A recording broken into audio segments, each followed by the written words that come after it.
یک مولد ویدیوی اوپن سورس جدید داریم که می توانید آن را به صورت محلی روی کامپیوترتان اجرا کنید.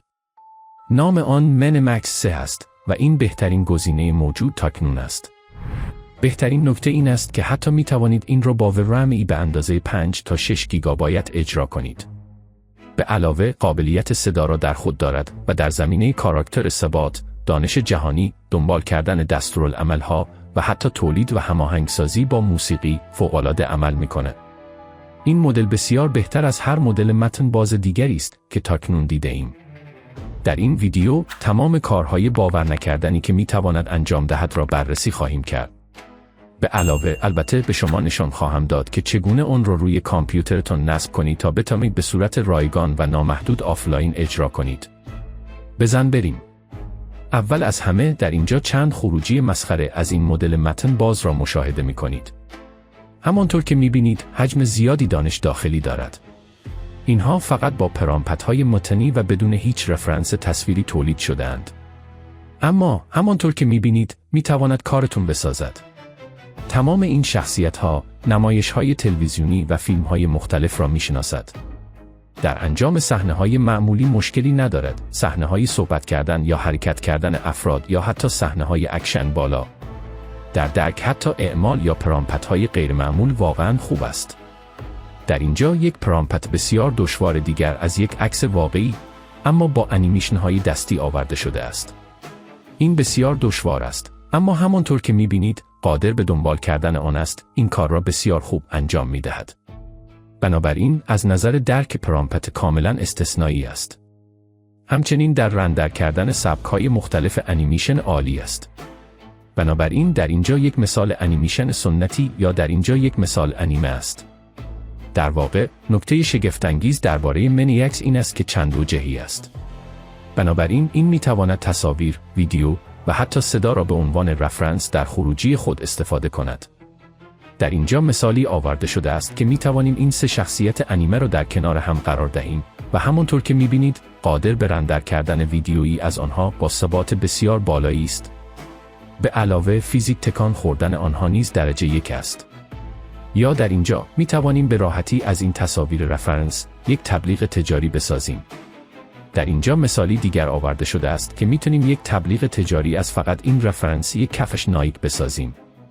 یا در اینجا یک درام عاشقانه کوتاه خوناشامی با این دو شخصیت رفرنس و این پس زمینه آورده شده است. سلام. نباید اینجا باشی. تو کی هستی؟ مردی که صاحب این خانه است. تو انسان نیستی. و بوی جنگ میدهی. از تو نمیترسم. پس باید بترسی. همچنین به نظر می رسد در تولید متن و رابط کاربری بسیار خوب عمل می کند. بنابراین در اینجا مثالی آورده شده است که در اون یک اسکرین شات از این وبسایت آپلود می کنم و این ابزار می تواند از اون یک انیمیشن بسیار خوب بسازد. این ابزار در زمینه ایجاد صحنه‌های بازی نیز شگفت‌انگیز است. ما می توانیم به سادگی یک اسکرین شات از این بازی تیراندازی اول شخص آپلود کنیم و از آن بخواهیم تصاویری از بازی تولید کند. بنابراین این می تواند به طور بالقوه برای طراحی و ایده پردازی بازی بسیار مفید باشد. در اینجا یک مثال پیچیده تر آورده شده است که در آن میتونم یک ویدیو از این مرد در حال قدم زدن در خیابان به همراه چند رفرنس تصویر وکسلی آپلود کنم و این ابزار قادر است صحنه را با این عناصر وکسلی تغییر دهد.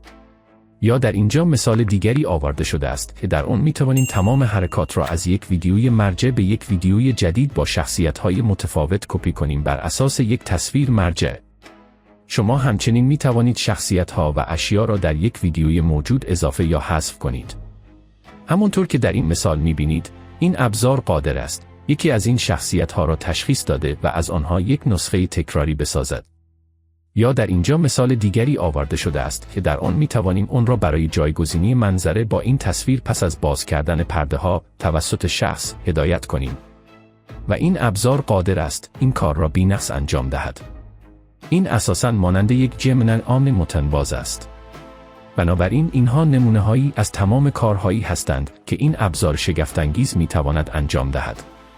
امیدوارم این به شما درکی از میزان انعطاف پذیری و قدرت منمک بدهد.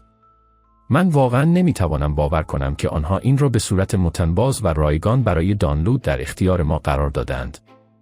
به هر حال در مرحله بعد بیایید به نحوه نصب آن بپردازیم. بنابراین در این ویدیو ما از پلتفرمی به نام کانفیا برای اجرای مینیمکس 3 استفاده خواهیم کرد. این یکی از محبوب ترین پلتفرم ها برای اجرای مولدهای تصویر، ویدیو و صدا به صورت متنباز به صورت محلی روی کامپیوتر شما است. اکنون با فرض اینکه کانفیا رو دارید، اولین کاری که باید انجام دهید این است که در پوشه کانفی خود روی پوشه اپدیت دوبار کلیک کنید و سپس فایل اپدیت کانفی را اجرا کنید. بسیار خوب. پس از بهروزرسانی پیام پرس any key to continue نمایش داده می شود و ترمینال به طور خودکار بسته می شود. در مرحله بعد می توانیم کانفیا را راه اندازی کنیم. بسیار خوب. پس از باز کردن کانفیا به سادگی روی تمپلیتس در نوار کناری سمت چپ کلیک کنید و سپس در بالای صفحه مینیمک را جستجو کنید و باید بتونید چند گردشکار workflow مختلف را مشاهده کنید.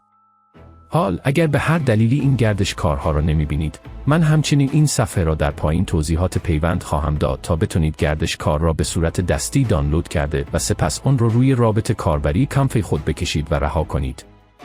توجه داشته باشید که برخی از اینها دارای برچسب اپ هستند که به این معنی است که شما در واقع مینیمک را از ابری به جای لوکال. پس آنها را نادیده بگیرید. چیزی که روی آن تمرکز خواهیم کرد، این موارد پایینی هستند: متن به ویدیو، تصویر به ویدیو و مرجع به ویدیو.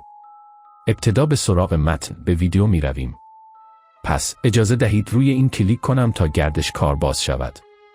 و در اینجا می گوید 2 خطا پیدا کرده است. پس جزئیات را ببینیم. و در اینجا می گوید که برخی مدل ها را کم دارد. بنابراین اول از همه باید تمام مدل ها را دانلود کنیم تا این کار کند. بنابراین من این صفحه را در توضیحات زیر لینک خواهم داد. و شما فقط باید روی هر کدام از این پوشه ها کلیک کنید و مدل مناسب را برایتان دانلود کنید. کامپیوترتان. بیایید ابتدا به پوشه مدل های انتشار Diffusion Models وارد شویم. و در اینجا این مدل اول منیاک به نام فولدو و این اساساً برای متن به ویدیو و تصویر به ویدیو است. و سپس مدل پایینی رفته و این برای مرجع به ویدیو است. پس من قصد دارم ابتدا چند مثال متن به ویدیو و تصویر به ویدیو را به شما نشان دهم. پس یکی از اینها را دانلود خواهیم کرد. حالا مدل کامل 66 گیگابایت است که احتمالاً برای اکثر شما جا نمی شود. همچنین نسخه‌ای N8 وجود دارد که 34 گیگابایت است و سپس نسخه‌ای پروند F8 یا پروند N8 که 21 گیگابایت است. نکته خوب این است که برخی کاربران گزارش دادند که این مدل‌ها با حافظه ورم فقط 12 گیگابایت هم کار می‌کنند. و اگر ورم کمتری دارید، نگران نباشید. من در ادامه ویدیو گزینه‌های دیگری را به شما نشان خواهم داد. حالا توجه داشته باشید که بزرگترین مدل، فول مدل، بالاترین کیفیت را دارد و هرچه فشرده‌تر شود، مقداری کاهش در کیفیت وجود دارد، اما همچنان بسیار خوب است. به هر حال، نسخه‌ای را دانلود کنید که روی سخت افزار شما کار می‌کند. از آنجایی که من یک کارت گرافیک نویدیا نسبتاً جدید دارم، این نسخه F8 را دانلود خواهم کرد. و این در کانفی در پوشه مدلز و سپس دیفیوژن مدل قرار می‌گیرد. ذخیره را کلیک می‌کنیم. بسیار خوب. پس از آن به پوشه اصلی برمیگردیم. و سپس مورد بعدی که باید دانلود کنیم یک رمزگذار متن تکست انکادر است. پس این از کوئن 3 و 32 به عنوان رمزگذار متن استفاده می کند. دوباره شما 3 نسخه متفاوت با فشرده‌سازی مختلف دارید. نسخه‌ای را انتخاب کنید که روی دستگاه شما جا شود. حالا برای رمزگذار متن لازم نیست که روی ورم شما جا شود. این می تواند صرفاً روی رم شما هم جا شود. به هر حال این چیزی است که من دانلود خواهم کرد. پس روی دانلود کلیک می کنیم. و این در کانفی در پوشه مدلز و سپس تکست انکادرز قرار می گیرد. بیایید کلیک کنیم. روی ذخیره کلیک کنید. بسیار خوب. در نهایت ما همچنین نیاز به دانلود وی داریم. بنابراین بیایید روی این کلیک کنیم و سپس باید هم وی صوتی و هم وی ویدیویی رو دانلود کنیم. پس از دانلود همه چیز به گردشکار خود بازگردیم و کلید را برای تازه کردن لیست مدل‌هایمان فشار دهیم. و سپس اینجا جایی است که میتونیم هر یک از این منوهای کشویی رو باز کنیم تا مدلی رو که همین الان دانلود کردیم انتخاب کنیم. بنابراین به عنوان مثال برای واحد من منیاک F8 را انتخاب خواهم کرد. برای نام کلیپ کنسول 32 را انتخاب خواهم کرد. و سپس برای و این یکی را انتخاب خواهم کرد. برای صدا این یکی را انتخاب می کنیم. و تقریباً همین است. این باید همه خطاها و خطوط قرمز را از این گره حذف کند.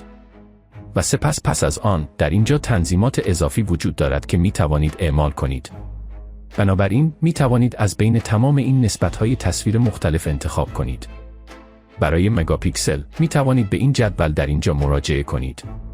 بنابراین برای یک ویدیوی 484 مگاپیکسل خواهد بود. و می توانید مدت زمان را در اینجا تنظیم کنید.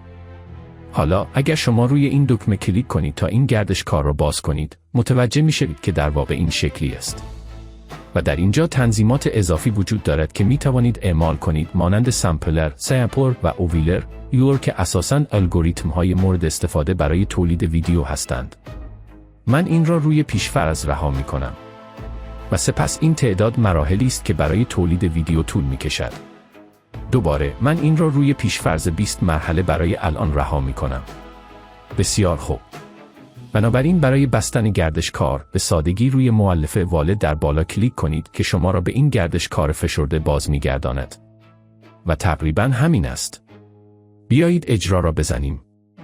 بسیار خوب، آنقدرها هم سخت نبود. حدود 1 دقیقه طول کشید. و این هم تولید.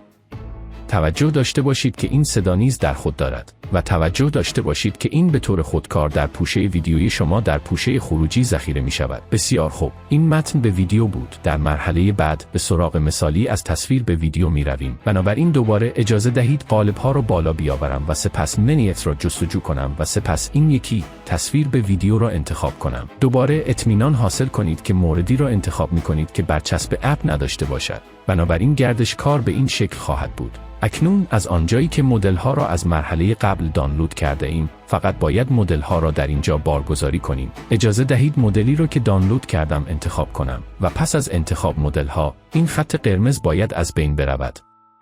و سپس اینجا جایی است که ما یک تصویر آپلود می کنیم. پس اجازه دهید این تصویر را آپلود کنم. و سپس برای نسبت تصویر آن را روی 16:9 تنظیم کنیم. و سپس دوباره روی 480. شما همچنین می توانید انتخاب کنید روش مورد نظر برای تغییر مقیاس تصویر. من معمولاً اون رو روی پیشفرض نزدیکترین دقیق nearest exact رها می کنم که خیلی خوب کار می کنه. و سپس دوباره در اینجا می توانم مدت زمان را تنظیم کنم. و اجازه دهید یک اعلان ساده اینجا اضافه کنم. و این تقریباً تمام شد. بزن روی اجرا. بسیار خوب. این دوباره حدود 5 دقیقه طول کشید. یعنی حدوداً 1 دقیقه به ازای هر ثانیه. اینم نتیجه. بسیار خوب. این از تصویر به ویدیو بود. بعدی به سراغ سومین و آخرین گردشکار، یعنی مرجع به ویدیو می رویم. این قدرتمندترین گردشکاری است که می توانید استفاده کنید. پس اجازه دهید ابتدا روی گردشکار کلیک کنم. و وقتی روی آن کلیک کردید، باز هم ممکن است خطاهایی را ببینید و مدل‌های گم شده. پس بیایید تمام این خطوط قرمز را برطرف کنیم. اکنون برای این گردشکار، مرجع به ویدیو برای بارگذاری مدل انتشار، Load Diffusion Model، مطمئن شوید که یکی از این 4 مدل را دانلود کرده اید. کمترین نسخه کاهش یافته، پرون، حدود 21 گیگابایت است و برخی کاربران گزارش دادند که حتی با 12 گیگابایت رام هم با موفقیت آن را اجرا کردند. به هر حال، من نسخه FAP 8 را دانلود خواهم کرد. پس روی دانلود کلیک می کنیم و این در پوشه کانفیگر در مدلز و سپس در دیفیوژن مدل قرار می گیرد. روی ذخیره کلیک می کنیم. بسیار خوب.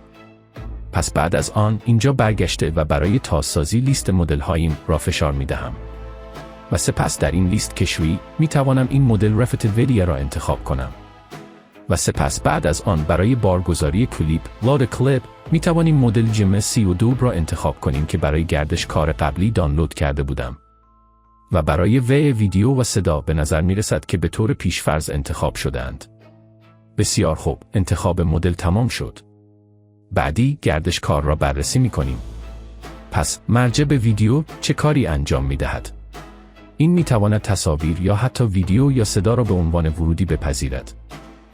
اکنون به طور پیش‌فرض این گردش کار دو گره نود بارگذاری تصویر دارد. اگر فقط به یکی نیاز دارید، می توانید به سادگی روی آن کلیک کرده و کلوب را فشار دهید تا اون را دور بزنید و فقط یک تصویر بارگذاری کنید. اما من می خواهم یک مثال با 2 تصویر به شما نشان دهم. پس اجازه دهید این را از حالت بایپس خارج کنم و سپس بارگذاری کنم چند تصویر. بسیار خوب. پس من این شخصیت را به همراه این ماشین آپلود خواهم کرد. و بعد در اینجا جایی است که من پرامپت را وارد می کنم. توجه کنید که چگونه به پیوست‌های خود در پرامپت اشاره می کنید. بنابراین شما چیزی شبیه به تصویر 1 یا تصویر 2 تایپ می کنید. بسیار خوب. پس پرامپت من اینجاست. پرامپت: زن در تصویر 1 در کنار ماشین در تصویر 2 راه می رود. او در ماشین را باز می کند و در تاریکی جنگلی معالود در شب سوار ماشین می شود. اینجا جایی است که نسبت ابعاد را انتخاب می کنید. پس دوباره شما می توانید از بین تمام این نسبت‌های ابعاد مختلف انتخاب کنید و اینجا جایی است که می توانید وضوح تصویر را انتخاب کنید. بنابراین می توانید به این جدول در اینجا مراجعه کنید و سپس در اینجا جایی است که مدت زمان ویدیو را انتخاب می کنید. پس الان این روی 5 ثانیه تنظیم شده است و این تقریباً تمام است. بیایید اجرا را بزنیم. بسیار خوب. و بعد از آن این نتیجه ماست. بسیار خوب. حالا به جای استفاده فقط از 2 تصویر اجازه دهید مثالی را به شما نشان دهم که در آن می توانیم یک ویدیوی مرجع را جایگزین کنیم. پس من گره بارگذاری تصویر Load Image Node را حذف می کنم و روی هر نقطه‌ای از صفحه 2 بار کلیک می کنم و سپس جستجو برای بارگذاری ویدیو Load Video را انجام می دهم. حالا این یکی بارگذاری ویدیو Load Video از Comfy Essentials کار نمی کند. شما باید از این گره بارگذاری ویدیویی آپلود Load Video Upload Node استفاده کنید. پس بیایید این را اینجا قرار دهیم. و بعد اجازه دهید این ویدیویی پرده سبز را آپلود کنم. و بعد این را به ورودی ریف ویدیو را در اینجا وصل کنم. و برای فرمت من آن را روی نان تنظیم خواهم کرد. و سپس برای تصویر اجازه دهید این را به یک پس زمینه تیره مانند این تغییر دهم. برای پرامپت من خواهم نوشت پس زمینه را در ویدیوی 1 با جنگل بامبوی تیره در عکس 1 جایگزین کن و این تقریباً تمام است. بیایید اجرا را بزنیم. بسیار خوب. این نتیجه ماست. حالا به جای ویدیو شما می توانید صدا هم آپلود کنید. در واقع درک صدا و موسیقی آن شگفت‌انگیز است. پس بیایید گره بارگذاری ویدیو Load Video Node را حذف کنم. و بعد اجازه دهید روی هر نقطه‌ای از صفحه کلیک کنم و جستجو برای بارگذاری صدا Load Audio را انجام دهم. و ما نیاز داریم از این یکی استفاده کنیم، بارگذاری صدای آپلود Load Audio Upload. پس بیایید روی این کلیک کنم و آن را در هر جایی اضافه کنم.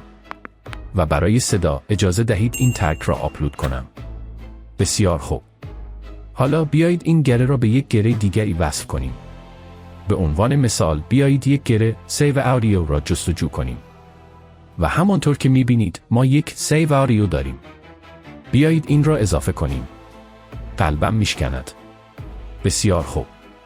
پس بعداً بیایید این را به گره صدای مرجع اینجا بکشیم. برای مدت زمان این باید 14 ثانیه باشد. و سپس برای تصویر بیایید این تصویر از یک زن در حال آواز خواندن را آپلود کنیم. حالا چون این 14 ثانیه است، اجازه دهید مدت زمان را نیز روی حدود 14 ثانیه تنظیم کنم. و سپس برای پرامپت من یک موزیک ویدیو از عکس اول فوتو 1 که این آهنگ را میخواند خواهم نوشت. صدا اول آدیو 1. او با شور و حرارت روی صخره‌های بادخیز آواز میخواند. موهایش در باد میوزد. بیایید اجرا ران را بزنیم. بسیار خوب. و این هم نتیجه. در حالی که قلبم میشکند. پس همانطور که میبینید میتوانید به راحتی از این طریق موزیک ویدیو بسازید. در واقع این یک مثال نسبتاً بد است. شما احتمالاً میتوانید پرامپت را بیشتر تنظیم کنید و عناصر و برش‌ها و کات‌های مختلفی را برای حماسی‌تر کردن اون اضافه کنید.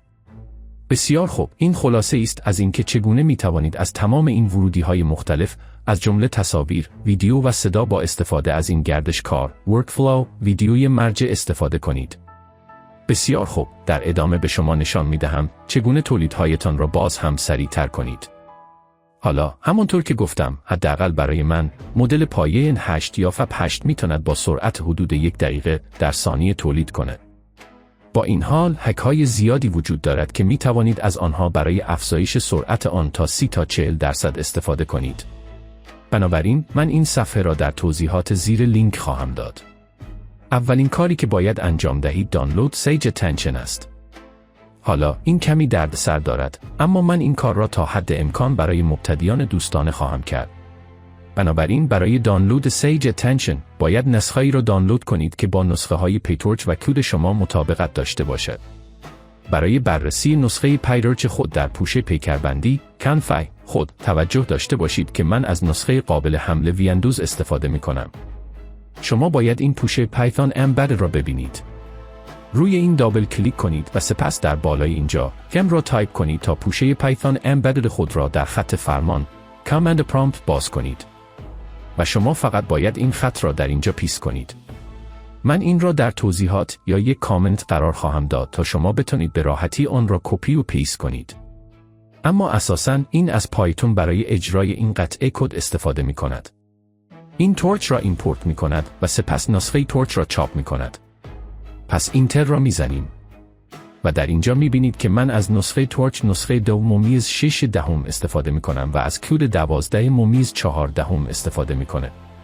و یک چیزی که فراموش کردم بگم این است که شما همچنین باید نسخه پایتونی رو که کانف استفاده می کند پیدا کنید.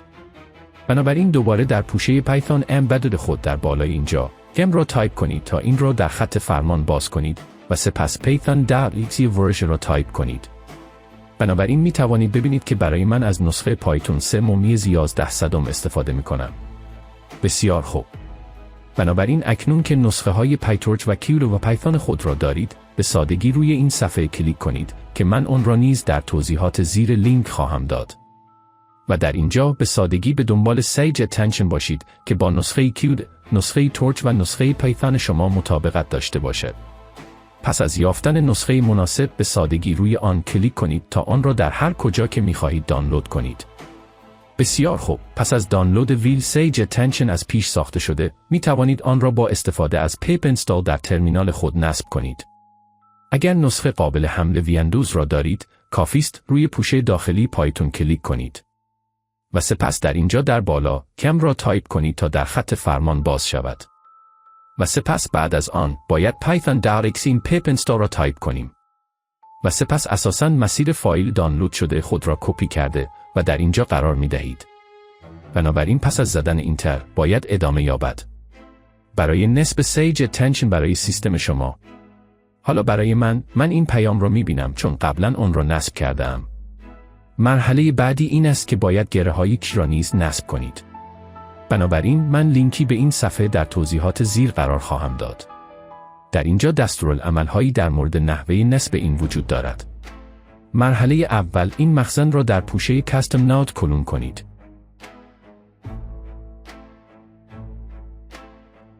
بنابراین بازگشت به پوشه کم ما به سادگی روی کم کلیک کنید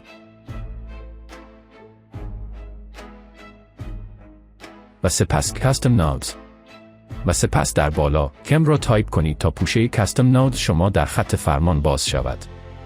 بعد از آن در این صفحه گره هایی که روی این دکمه سبز کلیک کرده و سپس این نور را کپی خواهم کرد. و سپس در ترمینال خود گید کلون را تایپ کرده و سپس رور را اینجا قرار خواهم داد. بنابراین این کار مخزن را در پوشه‌ای درون پوشه کاستم نود شما کلون می کند. و سپس بعد از آن شما همچنین باید وابستگی های آن را نصب کنید.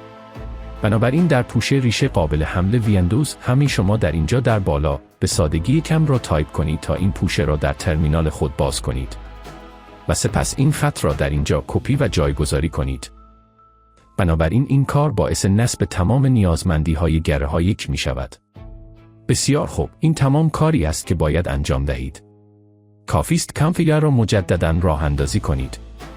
و پس از راه اندازی مجدد اجازه دهید به شما نشان دهم که چگونه این را به گردشکار متن به ویدیو یا گردشکار تصویر به ویدیو اعمال کنید. این دقیقاً یکسان است. دوباره گردشکار به این صورت است. به سادگی روی این گوشه کلیک کنید تا گردشکار را گسترش دهید. و کاری که باید انجام دهید تا این کار را سریعتر انجام دهید، قرار دادن گره‌های اضافی پس از این گره لود دیفیوژن ماد است. بنابراین اجازه دهید هر جایی روی بوم دوبار کلیک کنم و پچ را جستجو کنم. و شما باید این گره پچ سیج اتنشن را پس از دانلود گره‌هایی مشاهده کنید. بنابراین اجازه دهید این را انتخاب کرده و آن را روی بوم قرار دهم. و برای این تنظیم سیج اتنشن بیایید آن را روی ات تنظیم کنیم. و ما اساساً نیاز به اتصال مدل به کاربر و تنظیمات آن داریم. بیایید از این قسمت با خروجی مرحله قبل شروع کنیم. و سپس خروجی ها را به جایی که مدل معمولاً می رود وصف کنید. در مورد ما، راهنمای پایه، Basic Guider و پایه، Basicler خواهد بود. بنابراین این یک راه برای افزایش سرعت تولید تا حدود 20 تا 30% است. یک ترفند سریع دیگر این است که میتونید هر جا روی بوم دوبار کلیک کنید و سپس ایزی کچ رو تایپ کنید و کافی است این ایزی کچ رو انتخاب کنید که باید از قبل موجود باشه. این بخشی از گره‌های پیش‌فرض کافه است. بنابراین بیایید اون رو در هر جایی از بوم قرار دهیم و این اساساً میتونه بین این دو گره قرار گیرد. پس اجازه دهید دوباره وصف کنم مدل را به اینجا و سپس خروجی را به اینجا وصف کنم. بنابراین با افزودن این گره اضافی ایزی کچ میتواند سرعت تولید را 5 تا 10% دیگر نیز افزایش دهد. و شما میتوانید هر دو را با هم انباشته کنید. در اینجا یک ترفند دیگر برای افزایش بیشتر سرعت وجود دارد. بنابراین در اینجا یک گره دیگر به نام کامفی اسپکتروم وجود داره و این به طور خاص برای منیاکس 3 طراحی شده است. اگر کمی به پایین پیمایش کنید، نحوه نصب آن در اینجا آمده است. بنابراین به سادگی به پوشه کاستوم نودز خود بروید و سپس در بالا تم را تایپ کنید تا این در خط فرمان باز شود. و سپس بعد از آن این خط را کپی کرده و در اینجا جایگذاری می کنم. و این مخزن را در پوشه کاستوم نودز ما کلون می کند. بسیار خوب. اکنون پس از راه اندازی مجدد کامفی ای کافی است هر جا روی بوم دوبار کلیک کنید و سپس سپکتروم اپلی را جستجو کنید و شما باید سپکتروم اپلی منیاکس 3 را ببینید. بنابراین به سادگی این گره را به بوم اضافه کنید و می توانید اون را در هر جایی قبل از راهنمای پایه Basic Guider و پایه Basicler قرار دهید. بنابراین بیایید آن را به اینجا وصف کنیم. بنابراین در اینجا 3 روش مختلف وجود دارد که می توانید برای افزایش سرعت تولید خود از آنها استفاده کنید. بنابراین این گونه است که می توانید متن به ویدیو و تصویر به ویدیو را تسریع کنید. اکنون گردش کار ارجاع به ویدیو Reference to Video Workflow کمی متفاوت به نظر می رسد. درست است. این گونه به نظر می رسد، اما منطق آن یکسان است. بنابراین ما اساساً باید گره ها را بعد از این Load Diffusion Mode اضافه کنیم. من پچ Stage Attention را جستجو می کنم و سپس آن را اضافه می کنم. مدل را به اینجا وصل می کنم و سپس خروجی ها را به Basic Guider و Basicler وصل می کنم. و سپس بعد از آن ایزی کچ را نیز اضافه می کنیم و سپس آن را قرار می دهیم بین این دو گره. بنابراین این گونه است که می توانید گردش کار ارجاع به ویدیو را نیز تسریع کنید. بسیار خوب. اکنون همانطور که گفته می شود مدل های هرس شده پرون مدلز حتی روی 12 گیگابایت ورم کار می کنند. اما اگر ورم کمتری دارید، خب می توانید از پلتفرم دیگری به نام یکریگ استفاده کنید. در اینجا نویسنده میگه که می توانید منیاکس 3 را با حداقل 5 گیگابایت ورم در رزولوشن 480 اجرا کنید. بنابراین این یک بهینه‌سازی دیوانه کننده است. مثل همیشه اخبار و ابزارهای برتر هوش مصنوعی را زیر نظر خواهم داشت تا با شما به اشتراک بگذارم. بنابراین اگر از این ویدیو لذت بردید، یادتان باشد که لایک، اشتراک گذاری و سابسکرایب کنید و برای محتوای بیشتر همراه ما باشید. ممنون از تماشا و شما را در قسمت بعدی می‌بینم.